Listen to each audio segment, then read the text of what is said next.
70। बेटा ये सवाल का थोड़ा सा बैकग्राउंड चैप्टर नंबर 8 एक्सरसाइज 8.1 से मिलता है। अब 8.1 हमने नहीं पढ़ी हुई तो हम इस सवाल के लिए कुछ चीज़ें एक्स्ट्रा पढ़ेंगे। बेटा इस सवाल के अंदर हमसे क्या कहा जा रहा है? If x1 y1 x2 y2 are the coordinates of the extremities of a focal chord of the parabola, prove that x1 x2 is equal to c square and y1 y2 is equal to -4c²। तो बेटा यहाँ पर सबसे पहली बात तो ये है कि पैराबोला की बात हो रही है। पैराबोला क्या है भाई? एक ऐसा कर्व है। ये इसके अंदर फोकल कॉर्ड क्या है? सबसे पहले तो इसकी बात करते हैं। पैराबोला के अंदर एक फिक्स्ड पॉइंट होता है जिसको हम फोकस कहते हैं। एक ऐसी लाइन जो कि फोकस से पास करे उसको हम फोकल कॉर्ड कहते हैं। ये लाइन फोकस से पास कर रही है तो ये क्या कहते हैं? फोकल कॉर्ड कहलाएगी। ये पैराबोला के दो पॉइंट्स को मिल रही होती है। कह रहे हैं पैराबोला का एक पॉइंट है x1 y1 फोकल कॉर्ड का, दूसरा पॉइंट है x2 y2, ये दिया हुआ है। ठीक है बेटा। अब बेटा क्या कहते हैं, फोकल कॉर्ड की जो है वो इक्वेशन होती है,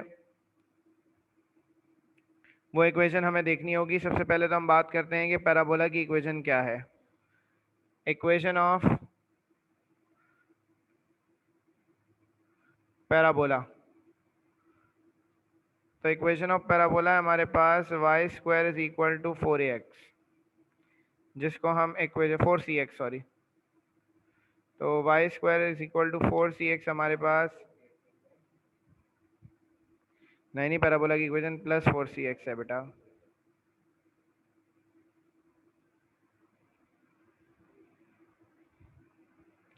तो प्लस का 4cx हमारे पास ये है। सबसे पहली बात कि ये दो पॉइंट्स जो हैं ये पैराबोला के ऊपर लाई कर रहे हैं। पैराबोला के ऊपर लाई करने वाला हर पॉइंट पैराबोला की इक्वेशन को सेटिस्फाई करेगा।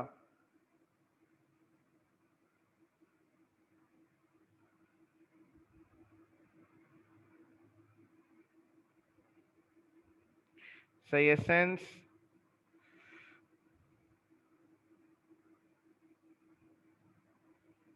x1 y1 and x2 y2 lies on the parabola, therefore they must satisfy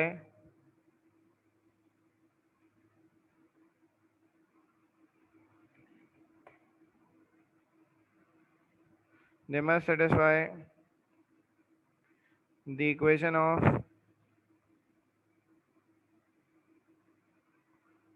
parabola.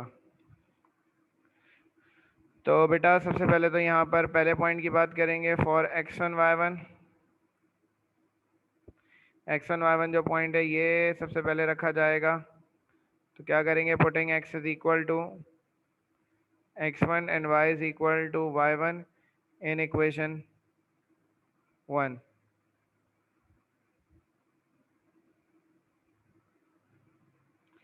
तो ये हमारे पास जो इक्वेशन 1 है ये हो जाएगी y का स्क्वायर है तो ये हो जाएगा y1 का square is equal to 4c, x की जगह x1 आ जाएगा। ये हमारे पास एक और इक्वेशन आ जाएगी, इक्वेशन 2। नजर आता था?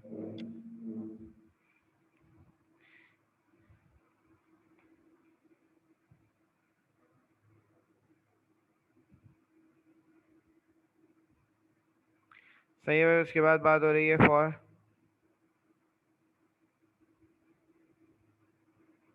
x2 y2 की।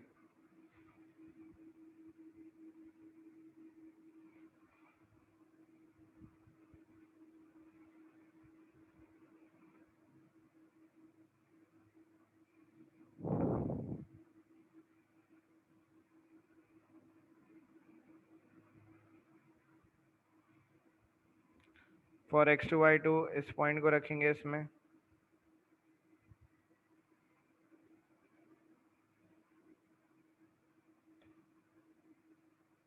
क्या हो गया इससे?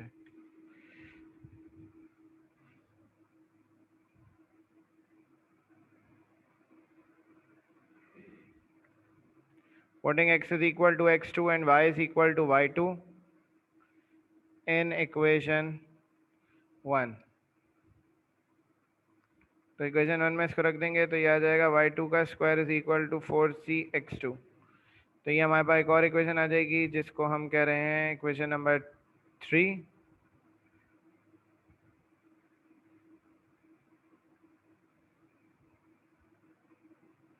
सही है। अब हमें करना क्या है बेटा, हमें जो वैल्यूज प्रूफ करनी है उनमें दो वैल्यूज हैं, एक है x1 x2 बराबर है माइनस सी स्क्वायर के, दूसरी है y1 y2 बराबर है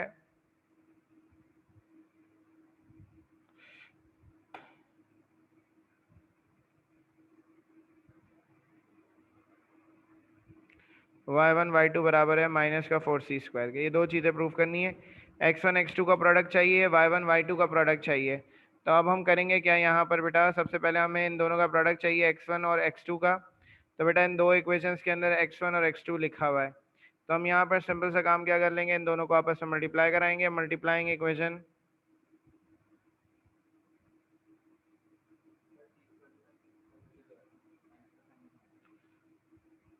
हाँ ये सी स्क्वायर पॉजिटिव है, ये नेगेटिव है ना, हाँ।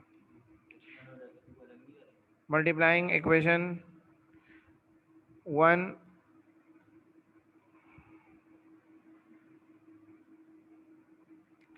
इक्वेशन 2 बाय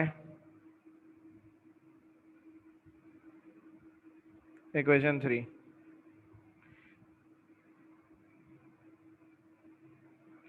तो यहाँ पर क्या होगा कि दोनों की लेफ्ट हैंड साइड मल्टीप्लाई होगी। दो इक्वेशंस लिख रहा हूँ, y1 का स्क्वायर बराबर है हमारे पास 4cx1, दूसरी इक्वेशन है y2 का स्क्वायर बराबर है 4cx2 के।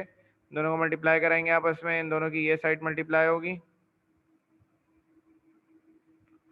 तो ये जाएगा y1 का स्क्वायर मल्टीप्लाई बाय y2 का square is equal to 4c x1 multiply होगा 4c x2 से,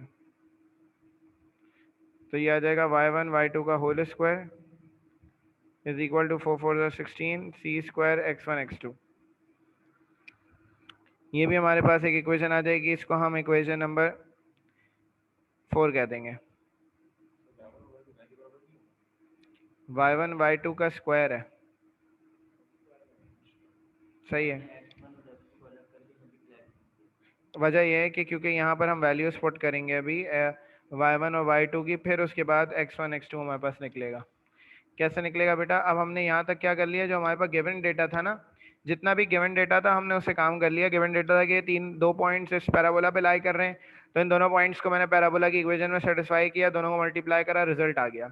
ये गिवन डेटा जितना था उसको मैंने इस्तेमाल कर लिया। अब हमें क्या करना है, कुछ डेटा अपनी तरफ से लाना है यहाँ पर।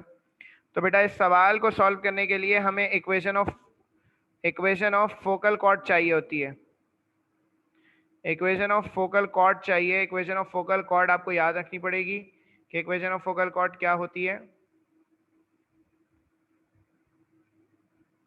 इक्वेशन ऑफ फोकल कॉर्ड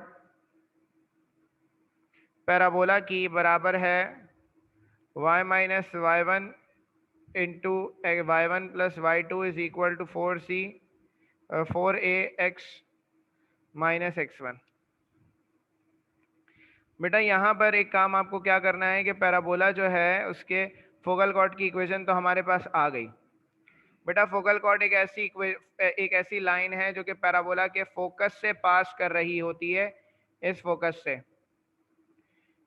बेटा अगर ये लाइन फोकस से पास कर रही है तो फोकस के जो कोऑर्डिनेट्स हैं वो इस पॉइंट को लाजमी सेटिस्फाई करेंगे, मतलब ये जो कोऑर्डिनेट्स होंगे ये इस लाइन की इक्वेशन को लाजमी सेटिस्फाई करेंगे। तो हमें करना क्या पड़ता है, इस फोकस के कोऑर्डिनेट्स निकालने पड़ते हैं। फोकस के कोऑर्डिनेट्स पैराबोला के स्टैंडर्ड जो हैं वो क्या होते हैं, a,0। लेकिन यहाँ पर फोकस के कोऑर्डिनेट्स a,0 नहीं होंगे, क्योंकि बेटा अगर मैं बात करूं यहाँ पर दी हुई इक्वेशन है y square is equal to 4cx, जबकि पैराबोला की स्टैंडर्ड इक्वेशन होती है y square is equal to 4ax। तो स्टैंडर्ड इक्वेशन में a होता है, c नहीं होता। तो यहाँ पर आपको क्या पता चल रहा है दोनों को कंपेयर कराने पे कि a यहाँ पर क्या है, c के बराबर है। तो हमें यहाँ पर क्या करना पड़ेगा, comparing y square is equal to 4cx with y square is equal to 4ax, we get दोनों को कंपेयर कराएंगे, हमें क्या मिल रहा है दोनों को कंपेयर करा के? हमें मिल रहा है कि ए किसके बराबर है? सी के। तो हमारे पास फोकस क्या आ रहा है? C comma 0। ये काम एक एक्स्ट्रा है समझ लें, जो कि आपको याद रखना पड़ेगा इस सवाल के लिए। सही है, फोकस के कोऑर्डिनेट्स आ गए, तो फोकस के कोऑर्डिनेट्स इक्वेशन को लाजमी सेटिस्फाई करेंगे। मतलब जो फोकस के कोऑर्डिनेट्स हैं, पुटिंग फोकस के कोऑर्डिनेट्स क्या हैं? सी, एक्स बराबर है सी के, वाई बराबर है किसके? 0 के। हमें रखना होगा in equation 4। Now equation 4 becomes, equation 4 हमारे पास क्या बन जाएगी? इक्वेशन 4 है हमारे पास बेटा, ये y लिखा हुआ है, इस y की जगह 0 आ जाएगा।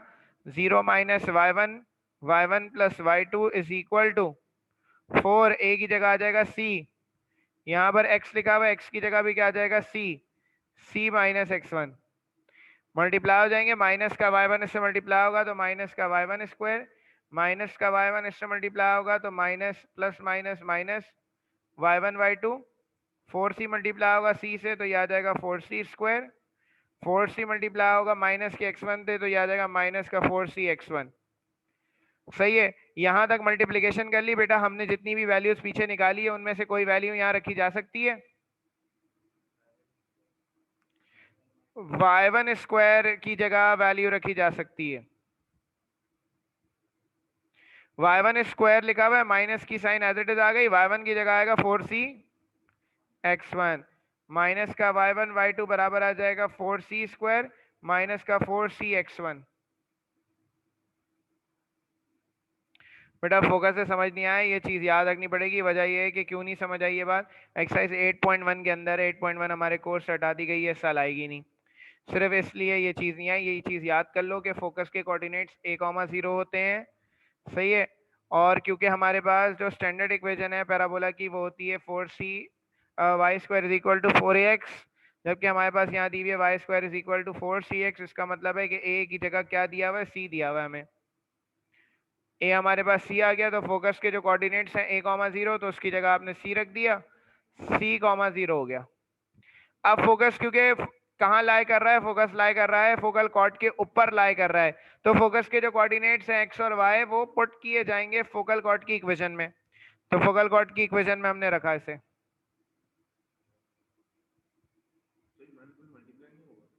किससे?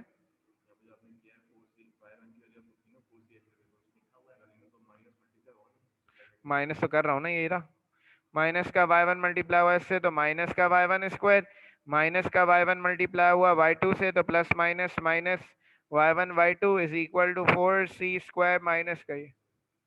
यहाँ पे देखो दोनों साइड्स पे एक वैल्यू सेम है बिल्कुल, तो ये दोनों वैल्यूज क्या हो जाएंगी? कट जाएंगी। बच क्या रहा है हमारे पास? हमारे पास बच रहा है भाई,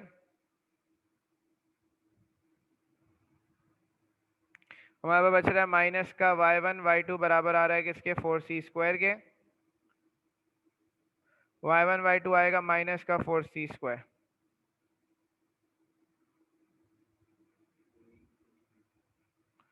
सही है, ये वैल्यू आ गई y1 y2 की। y1 y2 की वैल्यू यहाँ पुट कर देंगे इक्वेशन 4 में, तो हमारे पास रिजल्ट आ जाएगा। अच्छा मैंने गलती करी है, इसको इक्वेशन 5 कहना था, मैंने 4 कह दिया। Put it in equation 4। Equation 4 में इसको रखेंगे। इक्वेशन 4 क्या कह रही है भाई? इक्वेशन 4 कह रही है y1 y2 का स्क्वायर, y1 y2 का स्क्वायर बराबर है किसके? 16c square x1 x2। y1 y2 की जगह आएगा माइनस का 4c स्क्वायर और इसका होल स्क्वायर बराबर आएगा 16c स्क्वायर x1 x2। बेटा -4 का स्क्वायर 16, c पे ऑलरेडी स्क्वायर लगा हुआ है, c की पावर क्या हो जाएगी? अब यहाँ पर 4 हो जाएगी, तो यह आ जाएगा 16c square x1 x2। x1 x2 बराबर आ जाएगा किसके? 16c की power 4 divided by 16c square. 16 से 16 कैंसिल, c स्क्वायर से ये कैंसिल, तो x1 x2 बराबर आ गया किसके? c स्क्वायर के बराबर आ गया।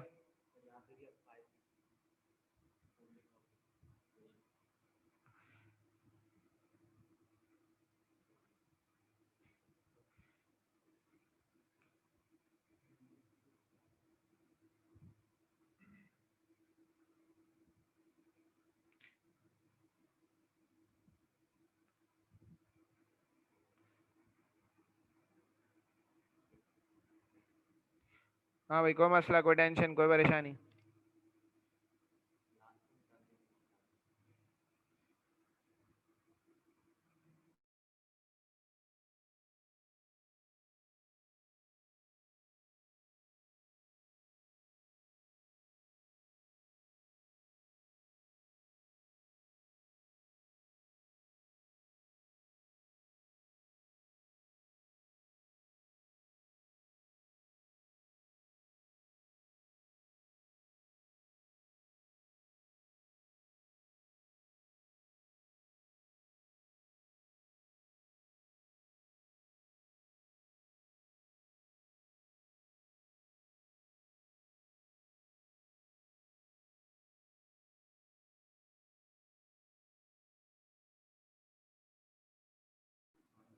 चलें आगे।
अच्छा भाई, आगे चलते हैं। कहाँ चलते हैं भाई? क्वेश्चन नंबर,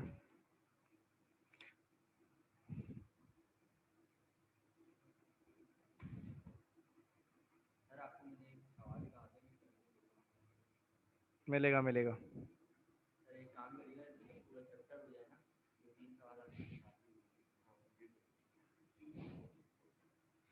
अच्छा, तो अब कौन सा सवाल करें? क्वेश्चन नंबर 8 कर लेते हैं। क्वेश्चन नंबर 8 में बहुत प्यारी बात कह रहे हैं। क्या कह रहे हैं? Show that the point whose coordinates are this lie on a parabola. Equations दी हुई है हमारे पास। बहुत ही आसान और हलवा सवाल है, इम्पोर्टेंट ही नहीं है। x बराबर है a t² + 1 और y बराबर है ct +1। दो अलग अलग इक्वेशंस दी हुई हैं। कह रहे हैं ये दो पॉइंट्स हैं x और y की फॉर्म में, और कहा जा रहा है कि आपको पैराबोला की इक्वेशन बनानी है। कोई मसला नहीं है, घबराने की तो कोई बात ही नहीं है। करना क्या है भाई? कोई एक इक्वेशन ले लो, वहाँ से आप इक्वेशन 2 ले रहे हैं, वहाँ से आप क्या निकालो? t की वैल्यू, क्योंकि दोनों के अंदर कौन सा वेरिएबल कॉमन है? t। जो वेरिएबल कॉमन है उसकी आप तो वैल्यू निकालो इससे। तो ये हो गया y-1 is equal to c t, और t आ गया हमारे पास y-1/c। जो हमारे पास t की वैल्यू आई है, इस वैल्यू को बेटा सब्स्टिट्यूट कर दें, put it in equation 1।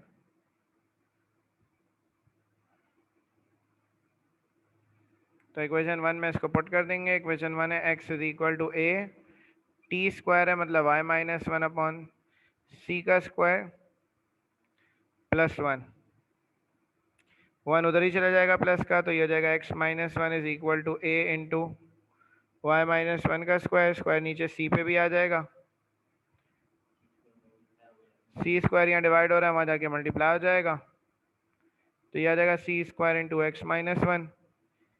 a multiply हो रहा है, वहाँ जाके डिवाइड हो जाएगा।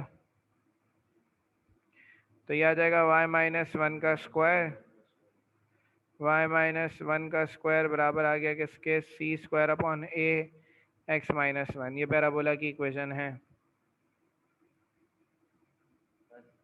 बस कुछ नहीं लगाना, क्योंकि अगर मैं बताऊं आपको तो बेटा देखो पैराबोला की हमारे पास चार इक्वेशन हैं। एक इक्वेशन है y square is equal to 4ax, एक इक्वेशन है x square is equal to 4ay, एक इक्वेशन है आपके पास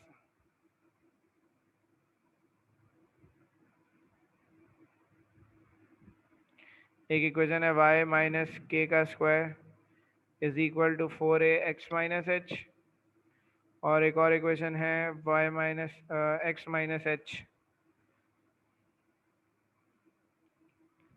एक्स माइनस एच का स्क्वायर बराबर है किसके 4a y माइनस के। ये चार इक्वेशंस हैं।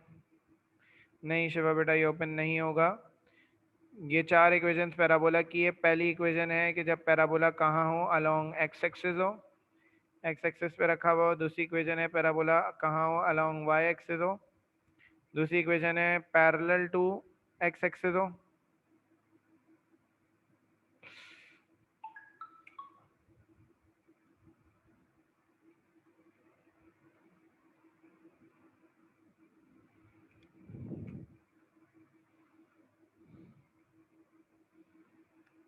पैरेलल टू एक्स एक्सिस हो, पैरेलल टू वाई एक्सिस हो। सही है। ये हमारे पास टोटल चार केसेस हैं। पहले केस के अंदर पैराबोला एक्स एक्सिस के ऊपर ऐसे बना होता है, अगर मैं डायग्राम की बात करूं समझाने के लिए ऐसे बना हुआ होता है। दूसरे केस जो y x square is equal to 4ay है, उसके अंदर पैराबोला अलोंग वाई एक्सिस होता है, ऐसे बना होता है। तीसरी जो इक्वेशन है उसके अंदर parabola parallel to x axis होता है, मतलब ये एक्स एक्सिस है तो पैराबोला यहाँ होता है। और चौथे केस के अंदर जो पैराबोला है वो पैरेलल टू वाई एक्सिस होता है, ये line parallel to y axis है तो पैराबोला ऐसे बना होता है। तो बेटा यहाँ पर पैराबोला की जो इक्वेशन है उसमें y माइनस के का स्क्वायर होता है, होल स्क्वायर होता है। तो ये भी ऐसे ही मिल रही है y माइनस वन का होल स्क्वायर। तो इसका मतलब है कि ये प्रूव हो गया कि ये पैराबोला बना रही हैं दोनों लाइंस।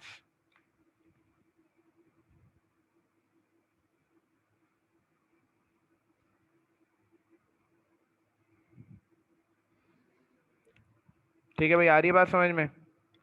कोई मसला, कोई टेंशन, कोई परेशानी?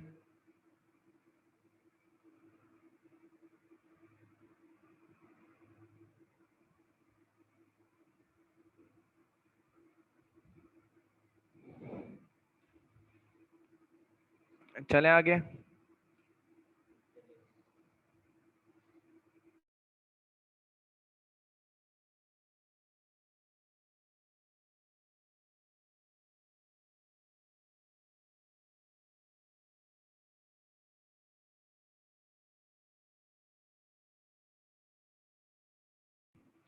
क्वेश्चन नंबर जो 9 है वो भी बिल्कुल ऐसा ही है।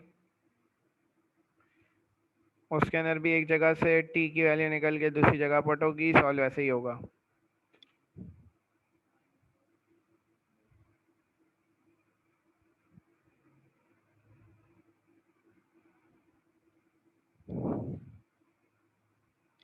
फिर उसके बाद आ गए भाई हम, कहाँ पर आ गए? क्वेश्चन नंबर 30 बहुत इंपॉर्टेंट है। इसके लिए भी शुरू की कुछ बातें आपको याद रखनी पड़ेंगी। बेटा यहाँ पर बात हो रही है इसेंट्रिसिटी की। इसेंट्रिसिटी बेसिकली क्या है? रेशो है। किस चीज का? पॉइंट टू लाइन, सॉरी, और ऊपर आएगा point two focus upon point two line. मतलब पॉइंट से लाइन फोकस तक का डिस्टेंस डिवाइडेड बाय पॉइंट से लाइन तक के डिस्टेंस के। मिसाल के तौर पे ये देखो, अगर पैराबोला की बात करूं तो पैराबोला के अंदर क्या है? ये पैराबोला है आपके पास, सही है, ये फोकस है इसका। बेटा ये एक पैराबोला का पॉइंट है, पॉइंट से फोकस तक का डिस्टेंस, सही है। मिसाल के तौर पे ये डिस्टेंस d1, और पॉइंट से लाइन तक का डिस्टेंस, ये डिस्टेंस d2। इन दोनों का जो रेशो है ना, ये बेसिकली कहलाता है इसेंट्रिसिटी।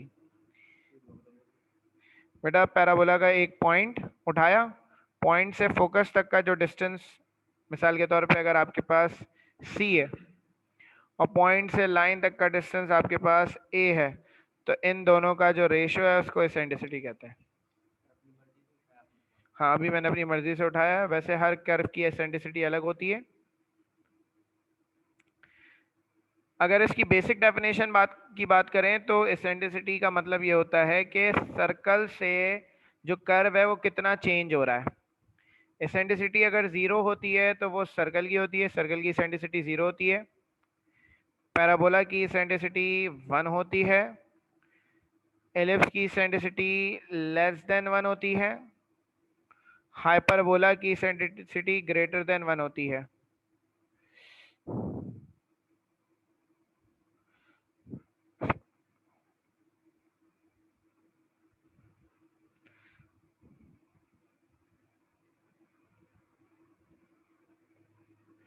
हाइपरबोला और एलिप्स की एसेंट्रिसिटी अलग अलग होती हैं, मतलब ग्रेटर देन 1 है, लेस देन 1 है, तो अलग अलग होती हैं, और इसका फॉर्मूला होता है C/A। सही है?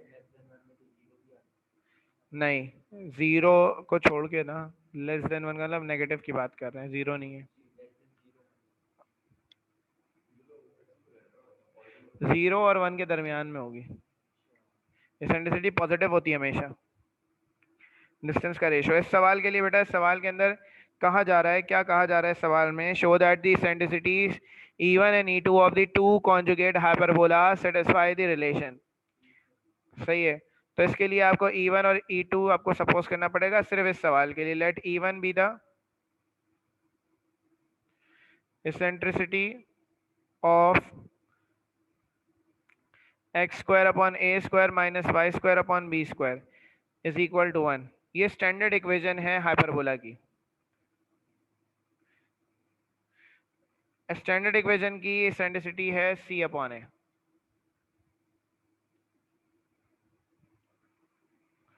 फिर उसके बाद बात करें, क्योंकि यहाँ पर E2 की भी बात हो रही है, वैसे तो E2 का जिक्र कहीं पर भी नहीं होता, लेकिन सिर्फ इस सवाल में है। Let E2 be the eccentricity of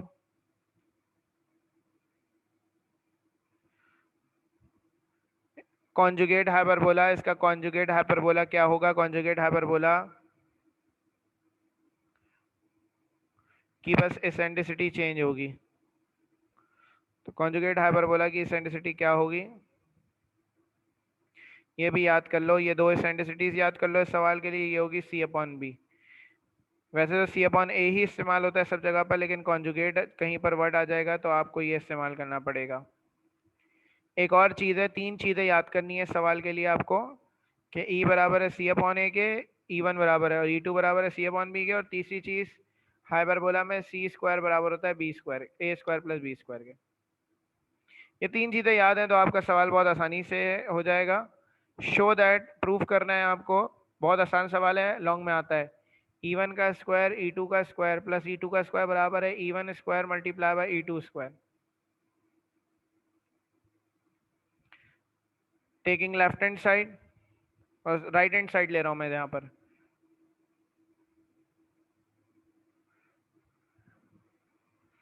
taking right hand side, right hand side से काम बहुत जल्दी और आसानी से हो जाएगा बेटा। यहाँ पर E1 का स्क्वायर मल्टीप्लाई बाय E2 का स्क्वायर लिखा है। E1 की जगह बेटा C/A का स्क्वायर हो गया, E2 की जगह हो गया C/B का स्क्वायर। ये आ गया C square upon A square multiply by C square upon B square. बेटा एक जो C स्क्वायर है ना, उस पर फॉर्मूला लग जाएगा जो ऊपर लिखा है मैंने, A square plus B square वाला। नीचे क्या आ जाएगा? A square B square. बेटा ये C स्क्वायर ना मल्टीप्लाई हो जाएगा, C स्क्वायर A स्क्वायर से मल्टीप्लाई हुआ तो A square C square plus B square C square. नीचे आ जाएगा हमारे पास A square B square, LCM break कर देंगे, A square C square upon A square B square plus B square C square upon A square B square. A square से A square cancel, B square से B square cancel, C square upon B square plus C square upon A square आ गया। Arrange कर लिया, C square upon A square plus C square upon B square, C/A का whole square plus C/B का whole square.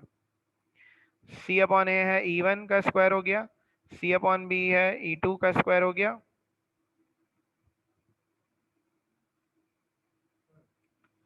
बस सवाल prove हो गया। यस,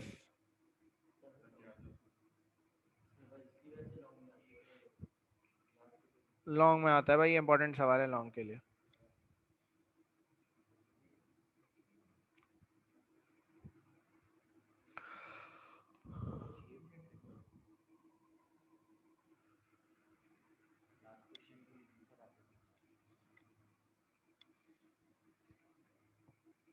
ठीक है भाई, आज के लिए इतना ही है। इंशाल्लाह जो है वो नेक्स्ट क्लास में मिलते हैं। अल्लाह हाफिज़।